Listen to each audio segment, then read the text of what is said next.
So we are reading in Book 2, the Book of the Traveller of the Worlds, Canto 15, the Kingdoms of the Greater Knowledge.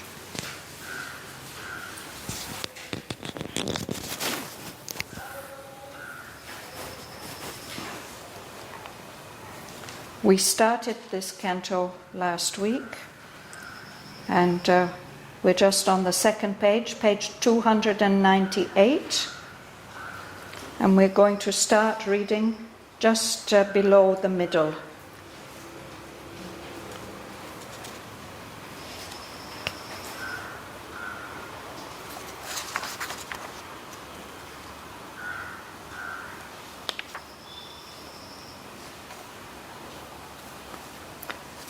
So first I will read a page and a half, and then we'll go back and look at each sentence in detail. We're following King Asvapati, who will become the human father of Savitri, in his journey through all the subtle planes of existence, of the modes of consciousness. He's searching for the power that will be able to transform this world into a truer image of the higher realms. And now we've come to the last canto of that book 2, the Book of the Traveller of the Worlds, and he's reached the highest level, these kingdoms of the greater knowledge. So we're in the middle of a description of that.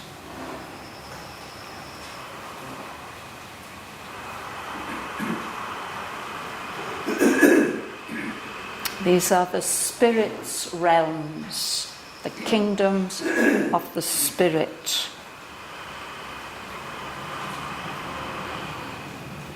I'm going to start reading at line 53.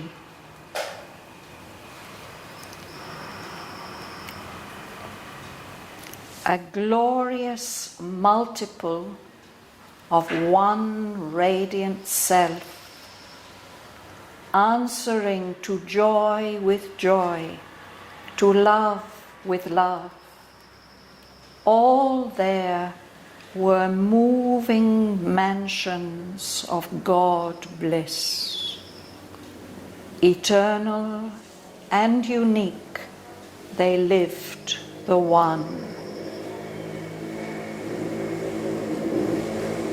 Their forces are great outbursts of God's truth, and objects are its pure spiritual shapes. Spirit no more is hid from its own view. All sentience is a sea of happiness, and all creation is an act of light.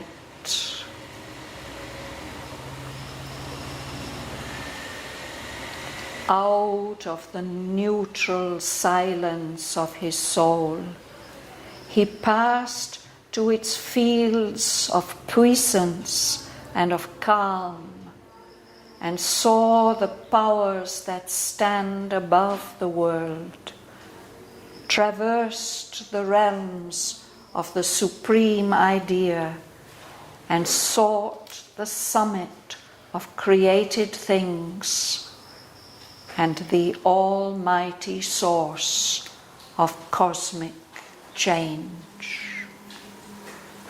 Their knowledge called him to her mystic peaks, where thought is held in a vast internal sense, and feeling swims across a sea of peace, and vision climbs beyond the reach of time. An equal of the first creator seers, accompanied by an all-revealing light, he moved through regions of transcendent truth, inward, immense, innumerably one. Their distance was his own huge spirit's extent, delivered from the fictions of the mind, time's triple dividing step baffled no more. Its inevitable and continuous stream, the long flow of its manifesting course, was held in spirit's single wide regard. A universal beauty showed its face. The invisible, deep fraught significances, here sheltered behind form's insensible screen, uncovered to him their deathless harmony and the key to the wonder book of common things. In their uniting law stood up revealed the multiple measures of the upbuilding force, the lines of the world geometer's technique, the enchantments that uphold the cosmic web, and the magic underlying simple shapes. On peaks where silence listens with still heart to the rhythmic meters of the rolling worlds, he served the sessions of the triple fire.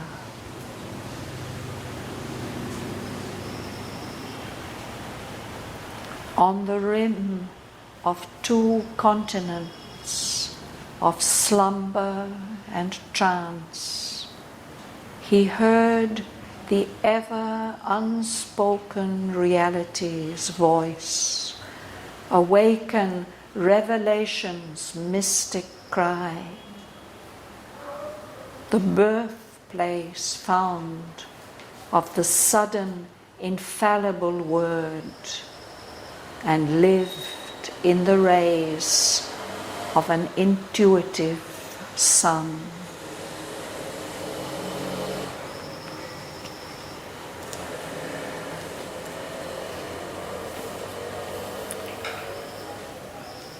So I mentioned last week that this is a very mysterious and difficult to understand canto. It speaks of experiences that are beyond the reach of all of us. And so far I have not found any commentator to shed reliable light on this canto.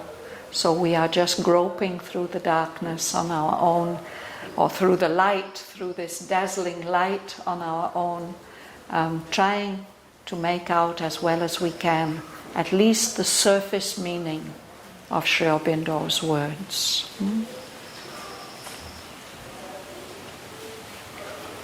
So this is a description of the spirit's realms. I could mention that in the next book there's a canto called The House of the Spirit and the New Creation. And the first part of that canto again speaks about this, the spirit's realms, what that world of spirit is like.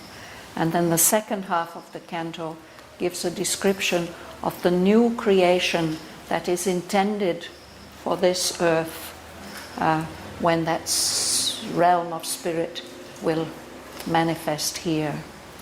So one could have a look there also. So we'll read through sentence by sentence. Nargis, you'll start. A glorious multiple of one radiant self, answering to joy with joy, to love with love. All there, the only mention of God's bliss, eternal and unique, they lived for one. Thank you.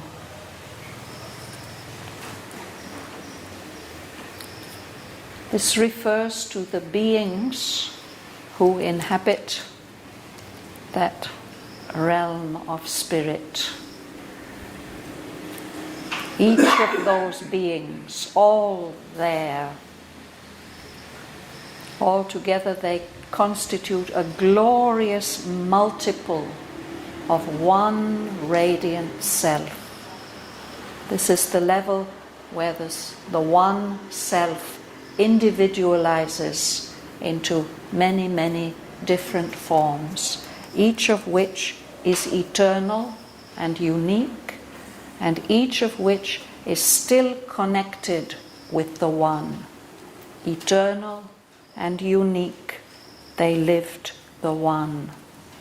And each of those beings, he says, responds, they have relationships among themselves, they respond with joy to joy, with love to love. There's no distortion or crookedness or barrier.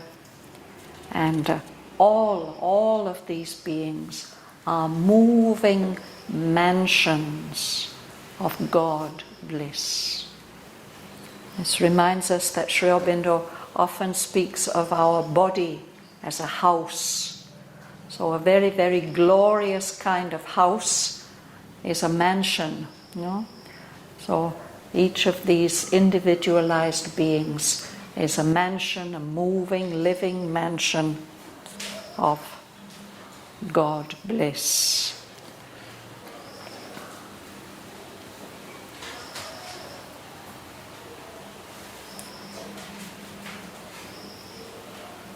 It's clear. Anybody wants to ask anything?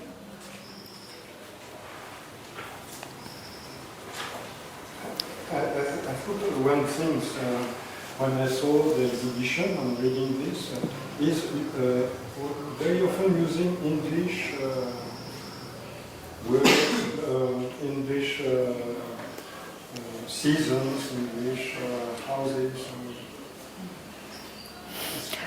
But this word you're commenting on this word mansion. Yes. Yes, but that's quite commonly used here in India for a magnificent house. Yes. Yeah. I think in England also they had mentioned. Yes, that's what he was saying. But not only in England. Here in India also they have mansions. Yes, it's not only English. Yes, okay.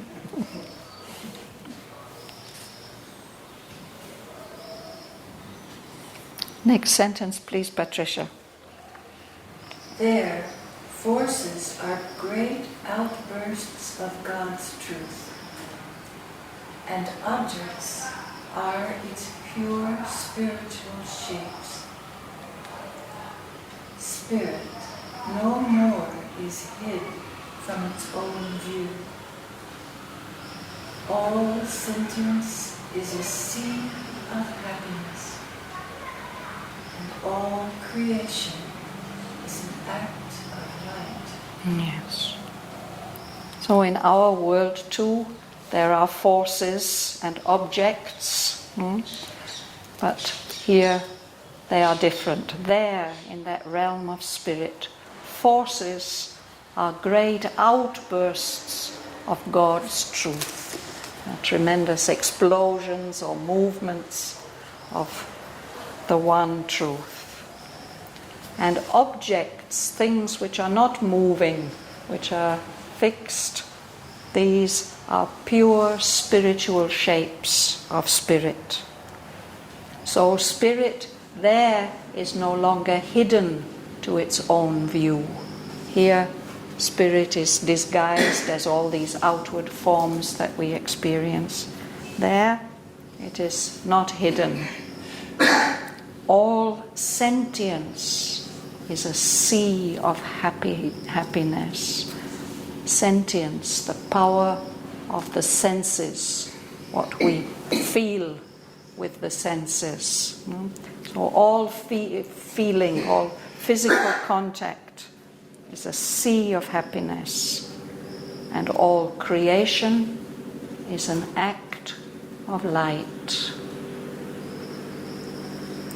Here, creation can be positive, can also be negative. There, it is all positive.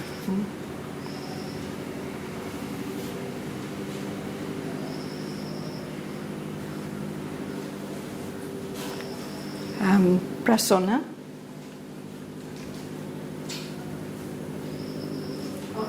Out of the neutral silence of the soul, he passed through its fields of puissance and of calm, and saw the powers that stand above the world, that traversed the realms of the supreme idea, and sought the summit of creative things, and the almighty source of cosmic change. Thank you. So he had been in that state of neutral silence, of pure white emptiness.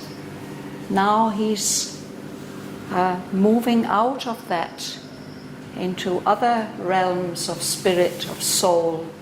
The neutral silence. What is it? It means Silence, that you know what? Neutral silence. a silence that isn't preferring any quality over any other. It's accepting everything with equality, an equal response to all happenings and things. So there's that. You remember at the very beginning of the poem, it says the skies were neutral, empty, still, neither this nor that. So there can be states of the soul which are like that, but now he's entering into a new kind of state, the fields of puissance, of power, of dynamism, but of dynamism with calm. That's the mark of this realm of the spirit where there can be tremendous activity and movement of energy, but it's all done in calm. So when he moves into those fields of puissance, of power and of calm, he sees those powers that stand above the world, the divine powers that are ruling and determining the things on the lower levels. He could pass through, traverse means to cross the realms, the kingdoms, the areas of the supreme idea, the creative idea which originates things in the manifestation. You wanted to ask something? Yes. Danny? Yeah. Going back a bit to sentiency, could that be the conglomeration of all energy that brings movement to matter on the planet? Which line are you asking about? Well, it was on line 60. All sentience. No, here in this sentence, in this part, he seems to be referring to the beings, the individualized beings. And he says those beings have kind of senses. And all that experience, sense experience, all that is a sea, an ocean of happiness. There's no pain or any disturbance there. Everything that can be felt and everything that feels is one sea of happiness. Okay, but my imagination places like a drop of that sea Yes. would be the life force in me. Yes, but that's of course true. Yes.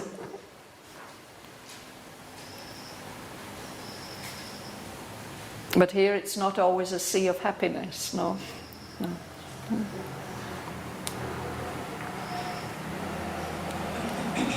So he's crossing these realms of the supreme idea, and what he's looking for is the summit, the very highest point of created things.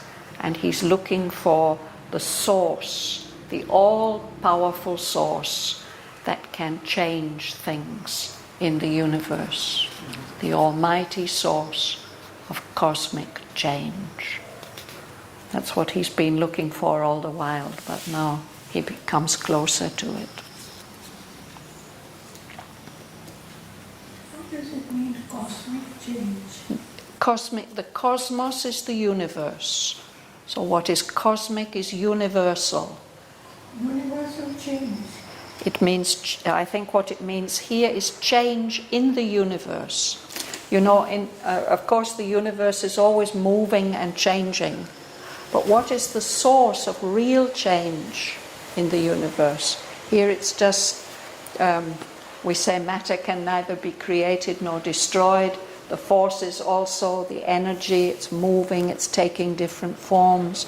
All this is in a way fixed. It can't change from within the universe.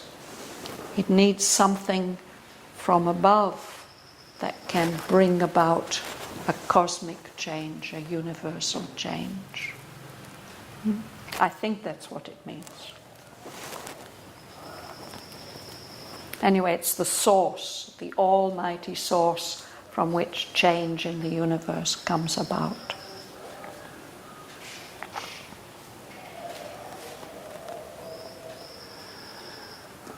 Linda, would you read?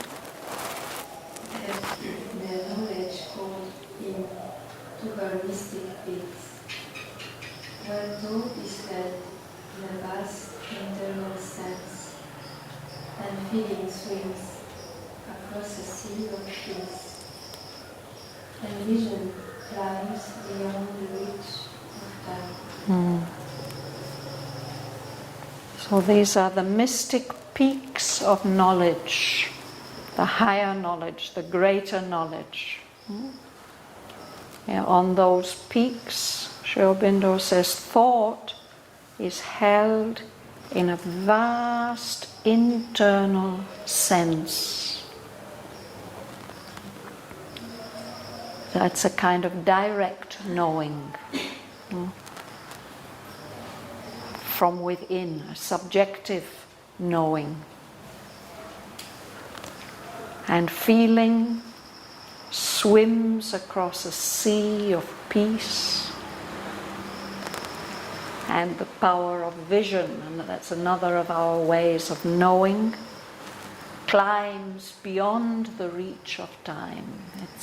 It's really going way beyond the limits of this manifestation to something beyond. Like our feelings also to swim across peace. Yeah. It's like Yeah. Mahalingam. an equal of what Creator seer, accompanied by an all-revealing light. He moved through regions of transcendent truths, inward, immense, innumerably one.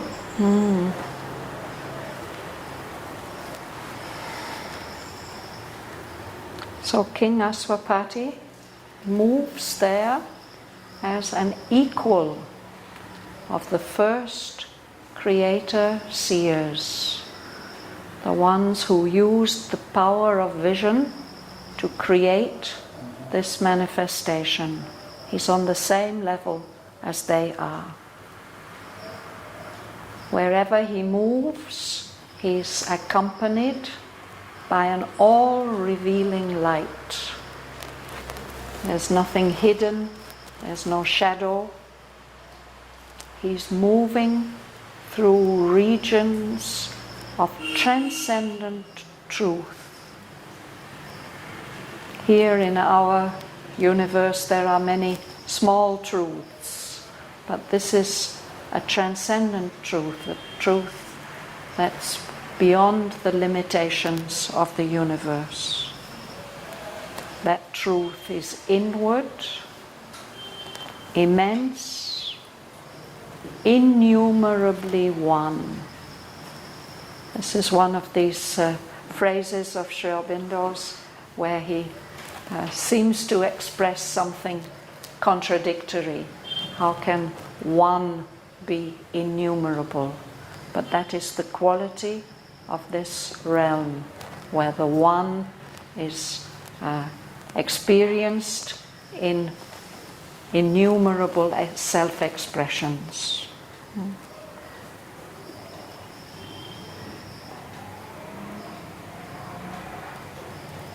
This can mean that when the truth is going on the other side on us, it's at the same time all revealing light, revealing the people where they are.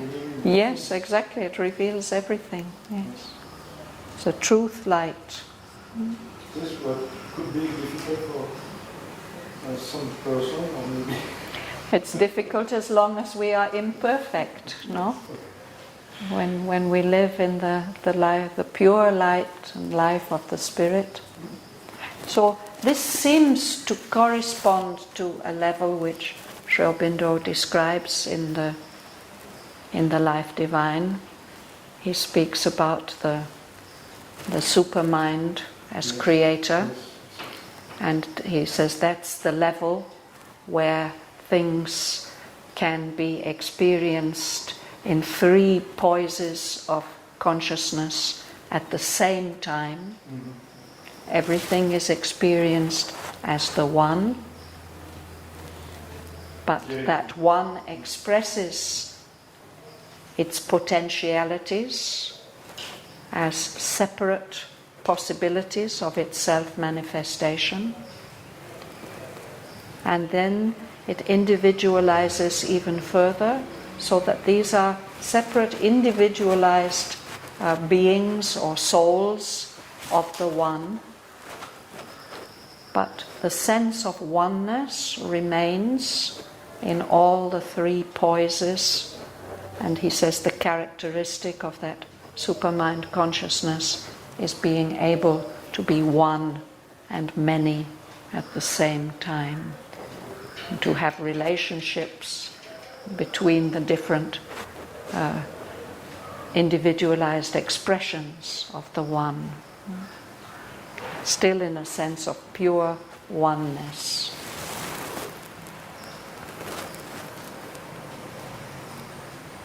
I'm not saying that King Aswapati is now in the supramental world. I don't think that is the case, but it's a consciousness which is very, very close to the truth consciousness. Danny. Their distance was his own huge spirit's extent, delivered from the fictions of the mind. Time's triple dividing step, baffling no more. Its inevitable and continuous stream, the long flow of its manifesting force, was held in spirit's single wide regard. Yes. So when the one objectifies, the first objectivizations are as space and time and individuality. No? So here he's speaking about space. Distance was his own huge spirit's extent.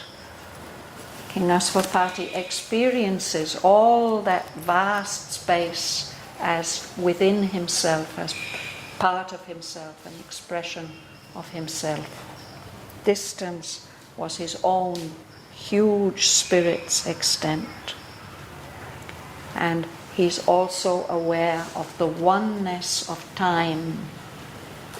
He's no longer subject to the fictions, the untruths of the mind. So time's triple dividing step no longer puzzles him. We are baffled, we find it impossible to escape from this triple dividing step, this step of present and past and future. But he is able to see the whole flow, the continuous, inevitable stream of the outflowing of time. It can all be held in Spirit's single, wide regard.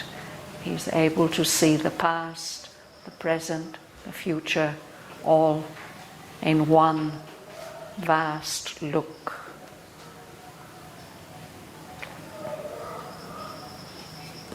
The universal beauty showed its face. The invisible deep-throat significances here sheltered behind form's insensible screen, uncovered to him their deathless harmony, and the key to the wonder book of common things. Yes.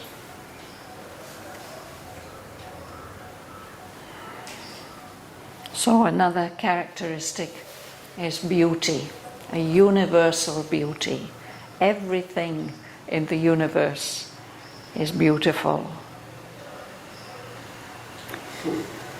Here in our world,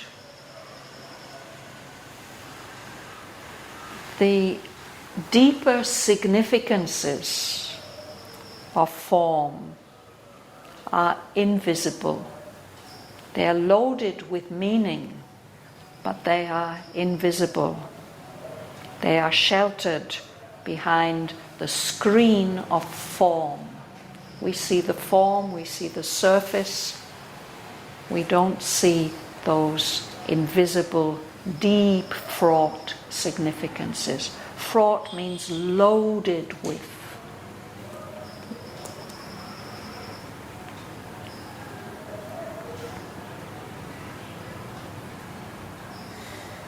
To him, they uncover their deathless harmony, the deathless harmony of those deep fraught significances. And that gives the key to the wonder book of common things. We look around, there's a mat, there's a table, there's a chair, there's a cupboard, nothing special. But if we were reading that wonder book, we would see the deep fraught significance and the miracle and the amazing beauty of even what seem to us like common things.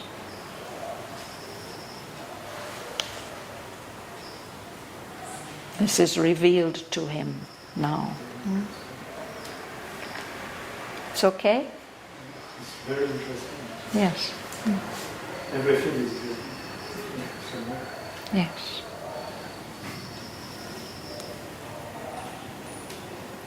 Would you read?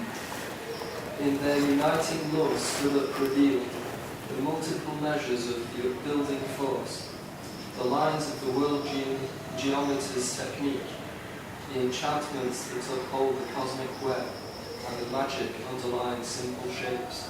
Yes.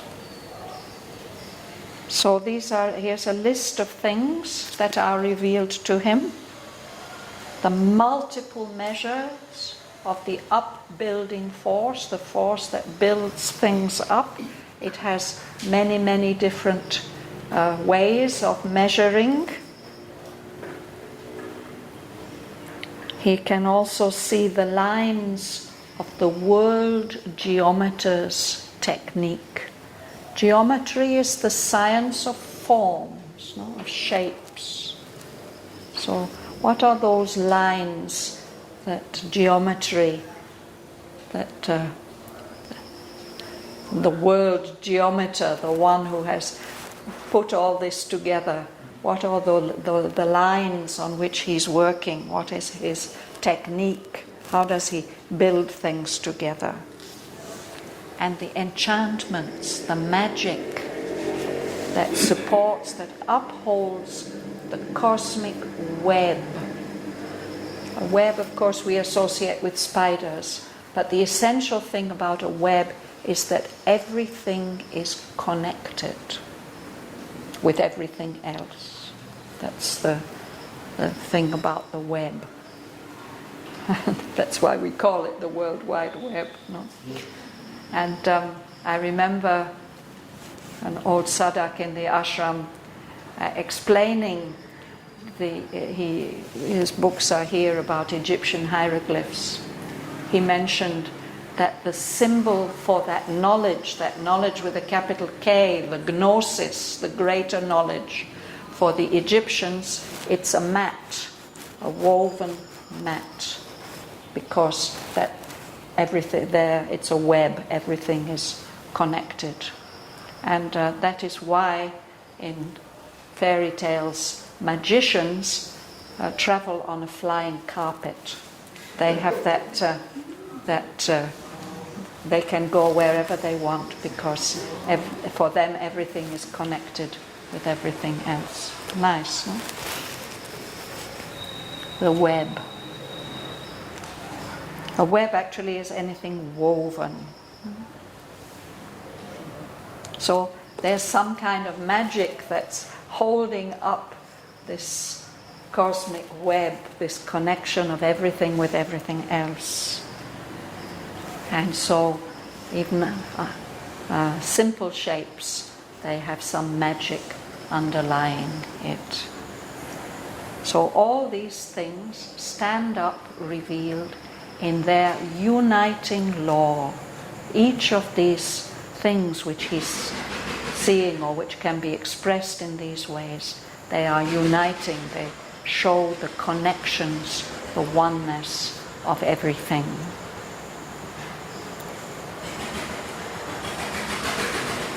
Christina. On peaks where silence listens with still heart to the rhythmic meters of the whirling worlds, he served the sessions of the triple fire. On the rim of two continents. No, we'll pause there at the full stop, the triple fire. This is such a mysterious sentence. It's worthwhile spending some time on it. I know what each of the words in this sentence means, but what does the sentence mean? It's something different. There are three fires. Yes, there are 3 forms of Agni, but whether that's what is meant here, I'm not sure. One commentator has suggested that this refers to Satchidananda, the energy of the 3 aspects of the one. There he is anyway, on peaks, on very high levels, where silence listens with a still heart to the to the rhythmic meters of the rolling worlds. So there's some high point where the music of the spheres can be heard, the music of the moving worlds within the universe. And that's rhythmic.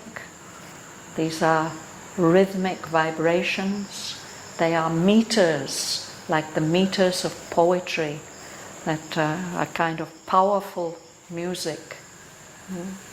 So there's a high silence which is listening, the still heart to those movements. He is in that silence, and he's serving the sessions of the triple fire.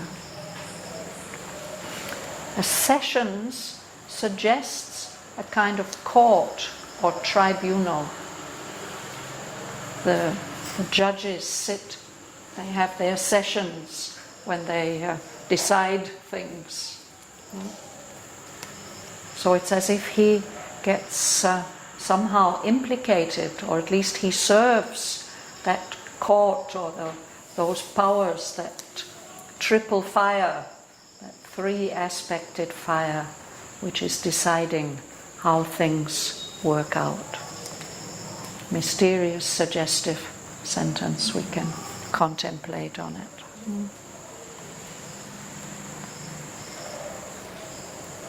Eve.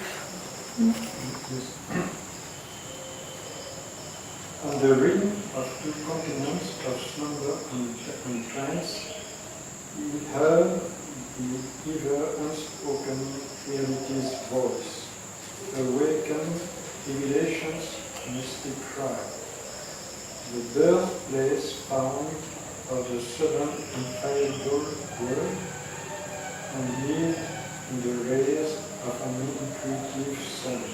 Yes. So there's a place, a rim, an edge, a borderline where two continents meet.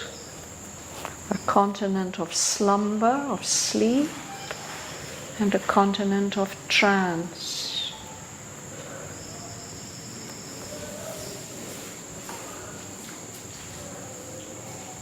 There, at that meeting point of slumber and trance, he heard the voice of that ultimate reality which can never be expressed. The ever unspoken reality's voice. So it's the voice of the ineffable. It's something which is expressing in a way or speaking from a reality which is so complex, so infinite, so rich, it can never be really spoken. But that voice awakens the mystic cry of revelation. A revelation is when you suddenly see something and know something in its vastness.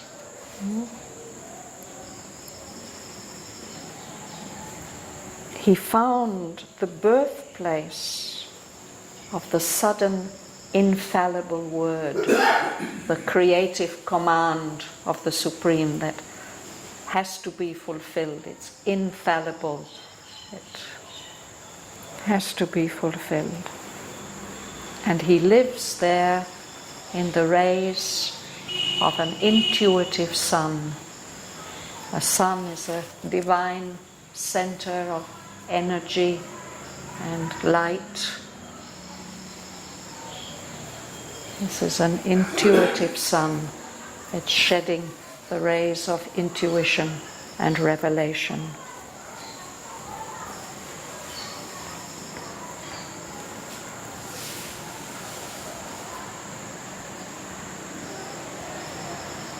Yuli?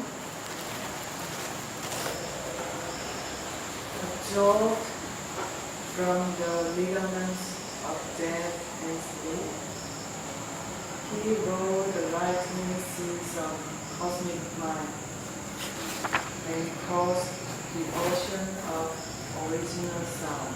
Let's pause there. The ligaments, they are the things that tie you, bond it. So he's set free, absolved, set free. For him those ligaments are dissolved, the ligaments of death and sleep. Sleep perhaps is a kind of unconsciousness. No? There he is riding, surfing the lightning seas of cosmic mind. Seas that are as if made up of lightnings, intensely bright, intensely powerful. These are the lightning seas of cosmic mind, universal mind. and crossed the ocean of original sound. Perhaps the sound from which everything originates, which we express by Om. Yes. But here he says it's an ocean, that ocean of sound vibration from which everything has arisen.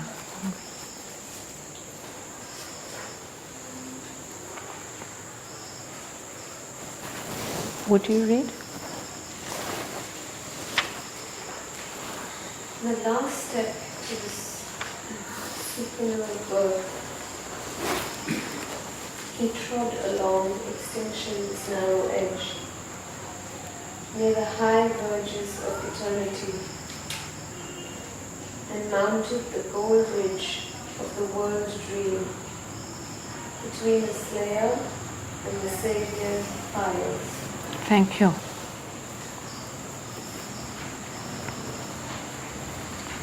The supernal birth, the supreme birth, birth in a supreme transcendent form. So he's on the last step to that. Only one more step and he will be there. He trod along extinction's narrow edge.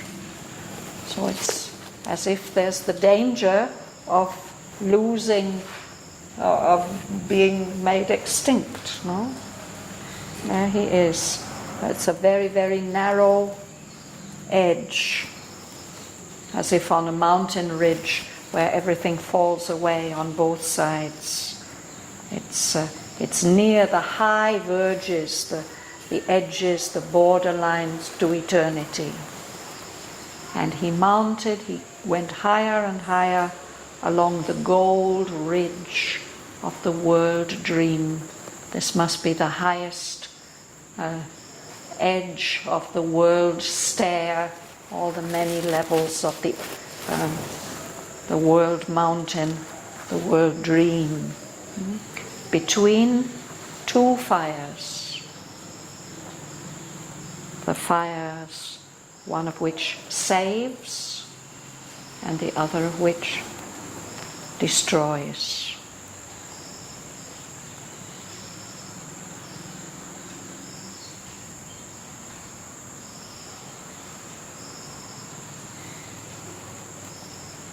Would you read, please?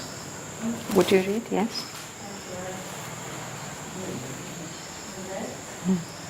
The red is each of the unchanging truth, made border of the inexpressible light, and children with the presence of the ineffable. Yes. So he really reaches that belt, that region of unchanging truth, eternal truth. He meets these borders of inexpressible light, and he can feel the presence. He feels the touch. He thrilled with the presence of the ineffable, that which or that who cannot be expressed, is beyond all expression.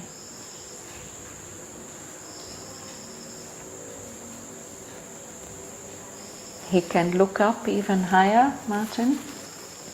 Above him is all the flaming hierarchies, the wings that fold around created space, the sun-eyed guardian, and the golden sphinx, and the tiered flame, and the immutable law. So when he looks up, he sees these ranks and levels of powers which express the one, flaming hierarchies. They are burning with light and energy. And there are wings that fold around, protective wings, folding around all created space. the sun-eyed guardians. Their eyes are like sun's protective powers. And the golden sphinx. I think this is the third time that we meet a sphinx here in Savitri. The sphinx, of course, is the symbol for the mystery, the riddle that you need to solve. If you are not, the Sphinx asks you a question. If you can't answer that question, that's the end of you. So Sri Aurobindo tells us about the nether Sphinx. There's a Sphinx of the dark, the grey, Sphinx of the lower regions. There's the life Sphinx, the mystery of life, the enigma of life.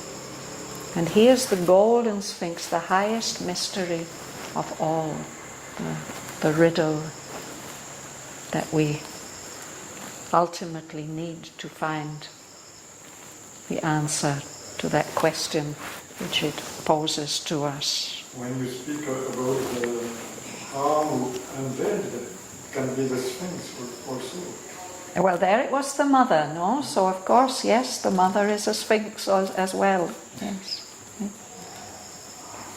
And I think in one of the prayers and meditations, Mother speaks about, I think, this sphinx, the guardian of eternity. You can't pass any further unless you've got the knowledge to answer the question which it's asking. So there you can see he's been up so many planes, but these were all the planes of the manifestation. Above there are more planes, and there are the rulers of those planes, the immutable lords, unchanging lords who rule them. What is it? It is tiered flames? Tiered. In trains you have tiers. You can travel 2 tiers or 3 tiers. Yes. So levels. Or in an amphitheatre you have tiers of seats. So in a hierarchy there are tiers. Dana Lakshmi. A wisdom waiting on omniscience, sat voiceless in a vast passivity. We judged not, measured not, nor strove to know, but listened for the weight of all-seeing thought and the burden of a calm, transcendent voice. So the state of consciousness there is this wisdom, a wisdom that is receptive. It's waiting to receive whatever omniscience, all knowledge sends to it. It doesn't speak, it's voiceless, it doesn't express. It's in a vast passivity. It's waiting, receiving, to be receptive. It doesn't judge, it doesn't measure, it is not active, it's not striving to know, it's listening. It listened for the veiled, all-seeing thought, the thought of the omniscient or the omniscience, and the burden of a calm, transcendent voice. It's listening for what that voice will tell it. The burden can mean the meaning, the deep. Somebody gives you a message, you may not repeat his exact words, but you will try to pass on the burden of what he said, the meaning or significance of what he said. It's also sometimes the chorus of a song, and of course it's a load, a burden is something that you carry. So it's what is the load of meaning that voice is transmitting.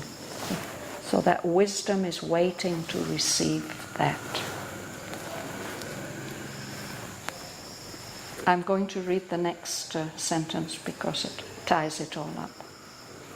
He had reached the top of all that can be known. His sight surpassed creation's head and base.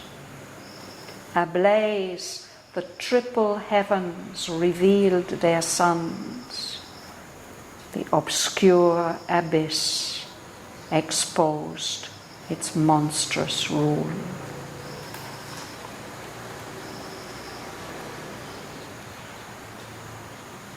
So this is really the top of the world stair. He has reached the top of all that can be known, and from that high place his sight goes beyond the head and the base of creation.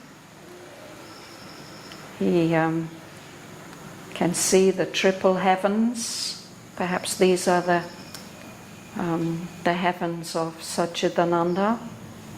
They reveal their suns, and the obscure abyss, the base, the darkness, the emptiness, this also exposes to him its monstrous rule, that rule of untruth and falsehood.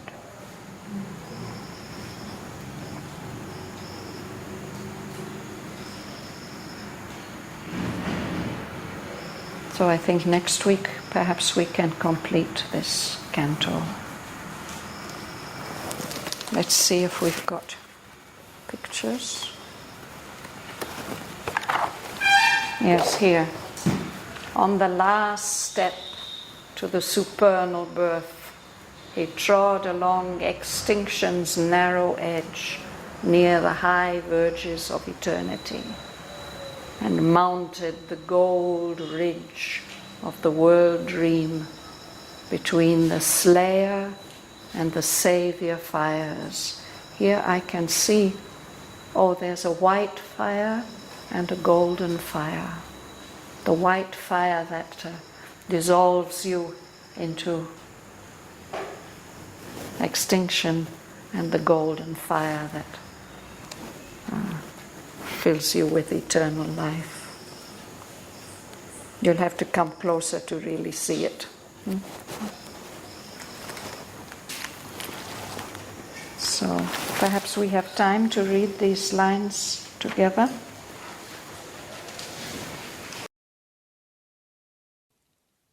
A glorious multiple of one radiant self, answering to joy with joy, to love with love.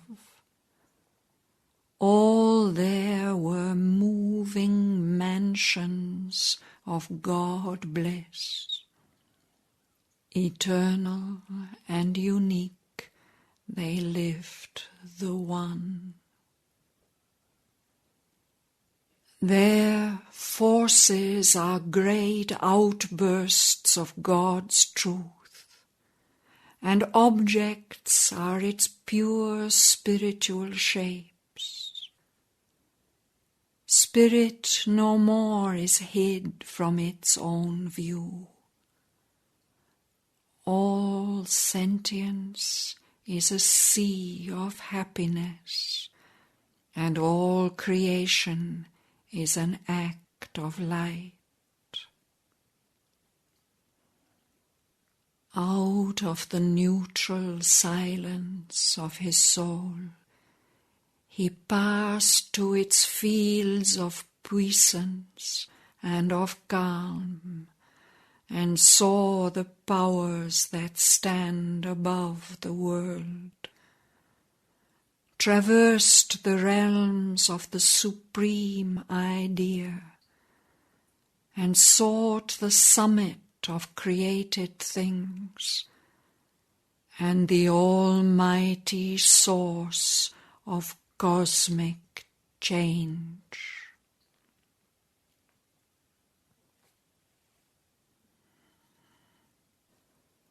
Their knowledge called him to her mystic peaks, where thought is held in a vast internal sense, and feeling swims across a sea of peace, and vision climbs beyond the reach of time.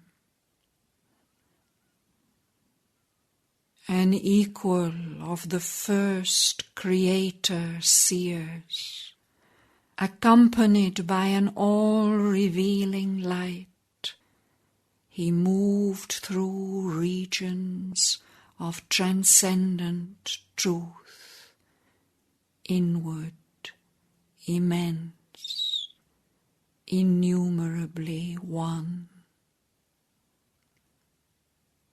There, distance was his own huge spirit's extent,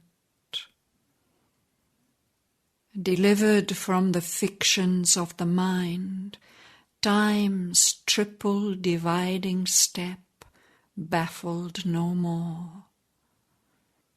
Its inevitable and continuous stream, the long flow of its manifesting course, was held in spirit's single wide regard. A universal beauty showed its face. The invisible, deep fraught significances here sheltered behind form's insensible screen, uncovered to him their deathless harmony and the key to the wonder book of common things. In their uniting law stood up revealed the multiple measures of the upbuilding force, the lines of the world geometer's technique, the enchantments that uphold the cosmic web, and the magic underlying simple shapes.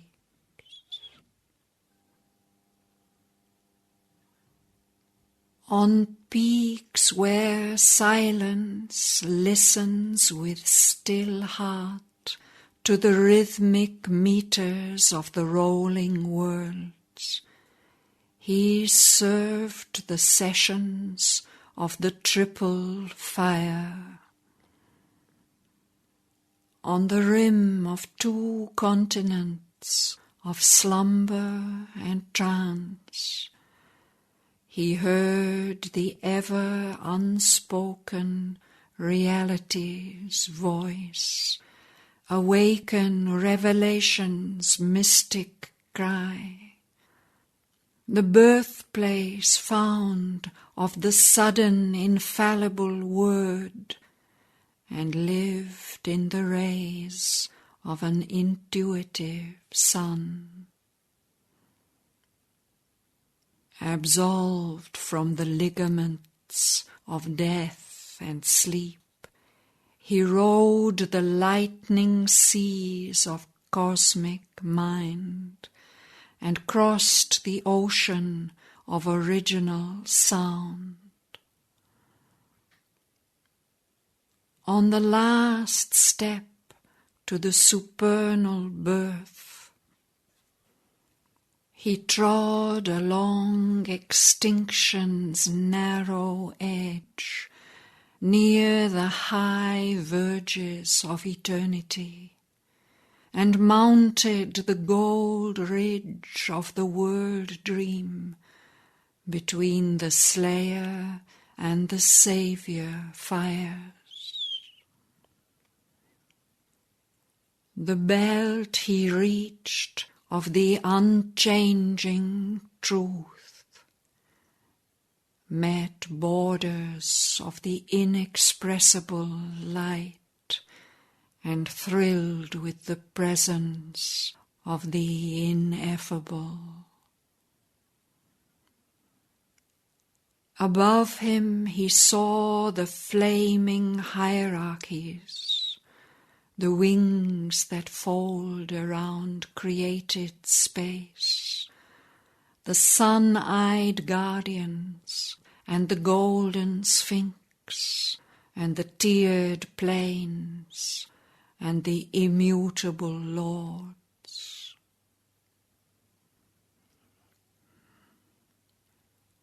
A wisdom waiting on omniscience sat voiceless in a vast passivity. It judged not, measured not, nor strove to know, but listened for the veiled, all-seeing thought and the burden of a calm, transcendent voice. He had reached the top of all that can be known. His sight surpassed creation's head and base. Ablaze the triple heavens revealed their suns. The obscure abyss exposed its monstrous rule.